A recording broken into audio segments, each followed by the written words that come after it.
Welcome back to 504 Road Trips. Today is Monday, March 12th, 2018, and we're still watching the Mississippi River rise. The river level at the Carrollton gauge is 16.56 feet as of 6 p.m. and holding pretty steady. We'll begin with this shot of the little shack on the Batcher with the Carnival Triumph in the background heading for the Caribbean. While we look at the ever-rising river, we're going to cover some information behind the annual spring river flood, which happens as ice and snow in the northern states begins to melt and the water drains through the Missouri, Ohio, and Mississippi rivers, causing a large volume of water to flow through the lower Mississippi. This becomes critical as the flow reaches the low-lying New Orleans area and the water rises high above the surrounding land, held in only by man-made levees. The land nearest the river tends to be high due to centuries of built-up sediment from river floods that occurred before the levees were built to keep the water in the river.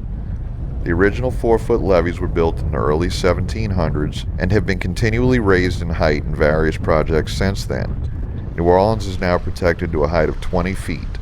Flood stage begins when the river height in New Orleans reaches 17 feet. At that time, extra precautions need to be taken to prevent the river from rising much higher than that. We'll discuss these precautions in a moment. To further expand on levee height, the 20-foot protection is the lowest spot in the levee system. Here in Algiers Point, where we've been filming, it's obvious that the levees are more than 3.5 feet from being overtopped. The ground level here is 6 to 8 feet above sea level. The levees are then built on top of that, so the top of the levee here is probably closer to 30 feet. For protection against the river floods, New Orleans has the Bonnet Carre Spillway about 20 miles upriver near Laplace, Louisiana. The spillway consists of a floodway that runs between the Mississippi River and Lake Pontchartrain.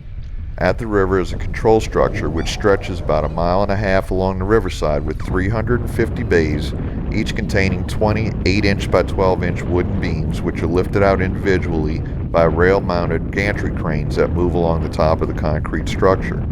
At full capacity, the spillway can divert 250,000 cubic feet of water per second. This year, due to an especially cold winter in the northern states and early warm weather beginning to melt the ice and snow, the river rose rapidly, causing the spillway to be partially opened on March 8th.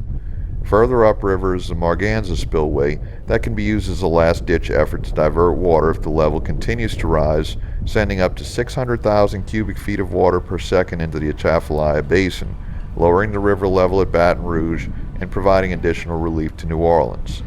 The Marganza Spillway has only been opened twice since its completion in 1954. The first opening was in 1973, and then again more recently in 2011. Currently, the river is slowly rising, but only 58 bays out of the 350 at the Bonnet Carre Spillway are open, and they can still divert a large volume of water if necessary. We'll end the video here, but we'll keep an eye on things, and we'll be back after the river reaches 17 feet, which is still projected to happen tomorrow on March 13th. Thanks for watching. If you like this video, please give us a thumbs up, post a comment, subscribe, and hit the bell icon to be notified when new videos come out. Share and follow us on social media, and join us for our next 504 road trip.